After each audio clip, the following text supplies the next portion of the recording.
Hi everyone, and thank you to everyone who's been writing on the Padlet about their story thoughts. It's been so lovely to share with you. Today we're going to share a really good story called The Birthday Party Cake. Nothing made Brie happier than tumbling. She loved lunging and limbering, squirming and twisting. She leapt into the air, ta-da! A perfect triple somersault. Well, nearly. Brie landed right on top of her best friend Pickle, who was snoozing in his favourite armchair.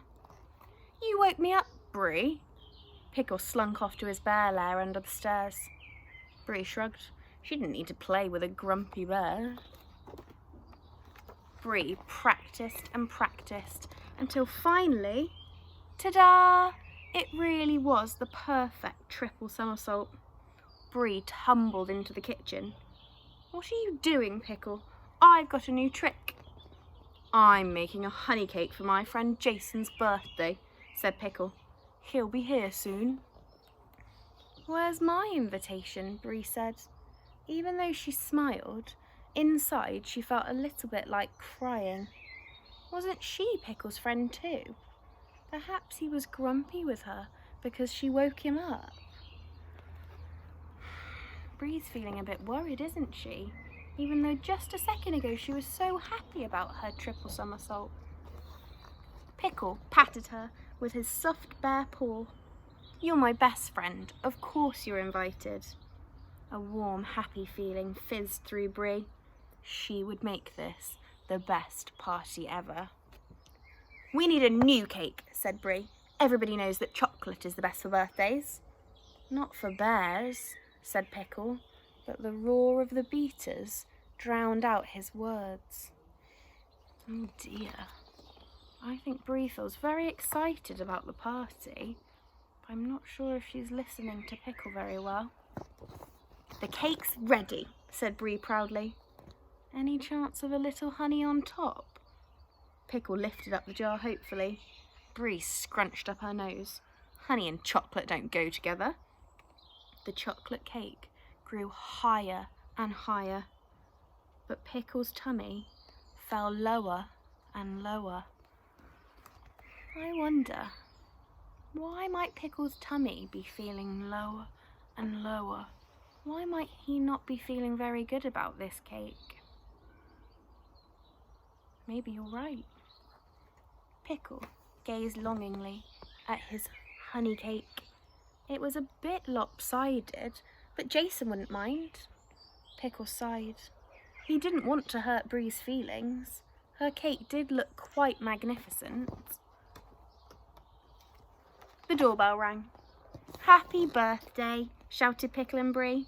Jason grinned and nodded his head. "He's a quiet sort of bear," muttered Pickle to Brie.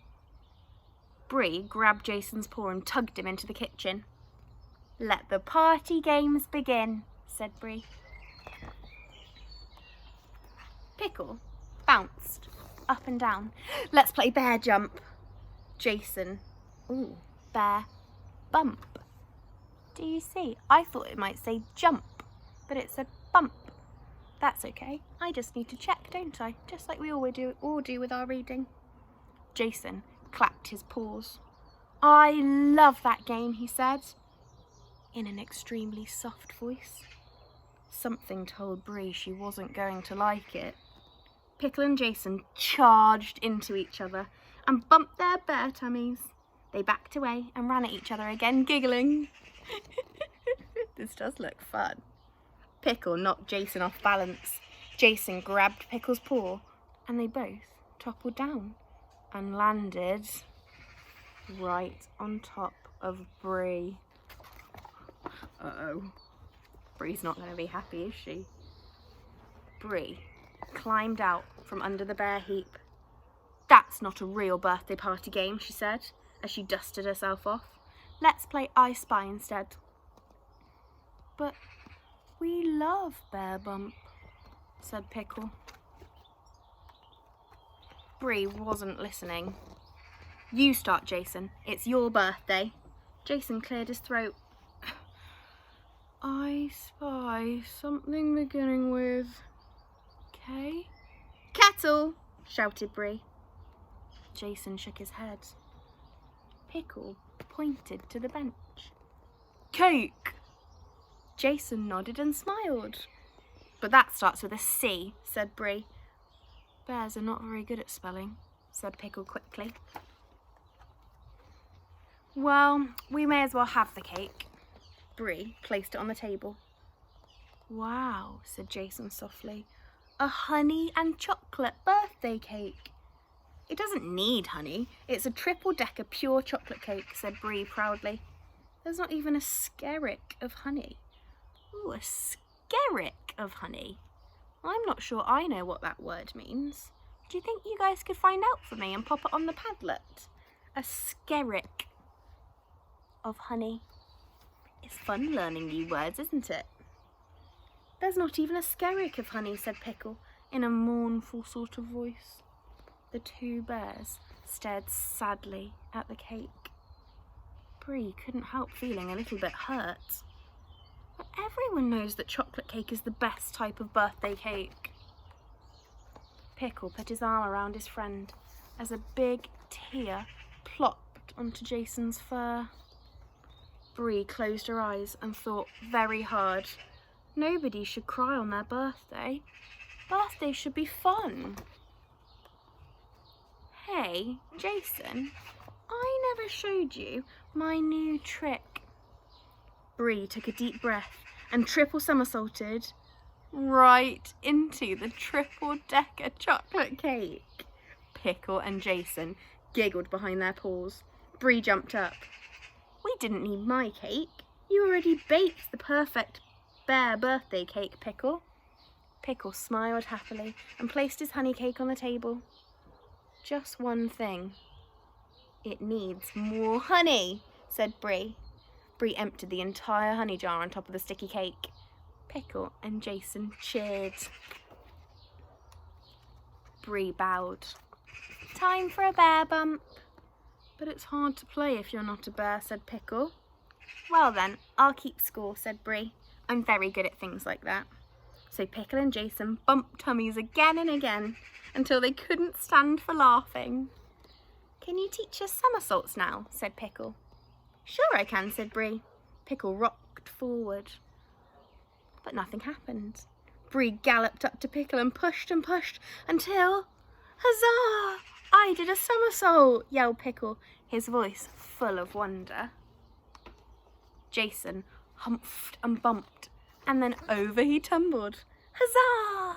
He whispered softly. You're the somersault queen, Brie, said Pickle.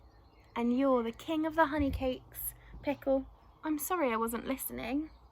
You were only trying to help, Brie. Hey, Jason whispered. I think I've got it. He somersaulted right out of the kitchen, down the hall, and into Pickle's favourite armchair. I need a nap after all that excitement. Pickle held out his paw. Want to try a double somersault, Brie? Definitely, Pickle. Let's tumble. That night, tired from all the tumbling, Brie nibbled on the last piece of honey cake. As she licked the scrumptious honey from her fingers, she decided that chocolate cake might not always be the best for birthdays after all. Wow, what a lovely story about two friends who do things differently, who like different things, who think different things, but in the end, they manage to learn from each other by listening, just like you guys are really, really good at. In the back of this book is a guide to good deeds. I'm going to read you 3 of them. Here are Pickle and Brie's tips on welcoming differences. So, being really happy and accepting that other people like different things than you. That not everyone's the same, and that it would be really boring if we all had the same ideas and all liked the same things. That wouldn't make a good friendship, would it? It's really exciting when your friend can show you something new that you'd never even thought about before. So Pickle and Brie say, number 1, listen to what other people say. Try to understand what they're saying even if you don't agree with them. That one's quite tricky, isn't it? Because if we feel like we don't agree with what they're saying, we don't think they're right, we don't really want to understand. I know sometimes I like to think I'm really right and it doesn't matter if the other person thinks they're not. Trying to understand is really helpful, isn't it? Because we might not always be right, and understanding that other people like different things, have different opinions, can be really helpful. Number 2, tell other people how you feel. It's okay to be honest as long as you respect their feelings too. It's not right to say to someone, "Oh, you're rubbish at playing. I don't like it. I want to play my game." Because that's going to make them feel sad, isn't it? It's going to make them feel really unhappy and like you don't really like them. But it's easy to say, "Can we play your game and then play my game?" Then you get the best of both worlds. And number 3, the last one that we'll talk about today, is everybody is allowed to have their own ideas, even if their ideas are not the same as yours. Like we said before, if everyone had the same thoughts and the same feelings, it would be really boring, wouldn't it? We wouldn't have anything new to learn about, anything new to explore. So just because my ideas might be different from someone else's, doesn't mean their ideas are wrong. It just means that that's the thing that they like, or that's the thing that they believe. And that's what makes us a really good family. As our family with your mums and dads and sisters and brothers, as a family with your friends, and as a family in our class and our school. And especially now, as a family, as a world, coming together to know that even though our ideas are different, that doesn't mean that anyone is worse than someone else, or that we shouldn't listen or care for people who have different thoughts than us. Have a go at writing your story thoughts on the Padlet. I'm really excited to see what you thought. See you soon.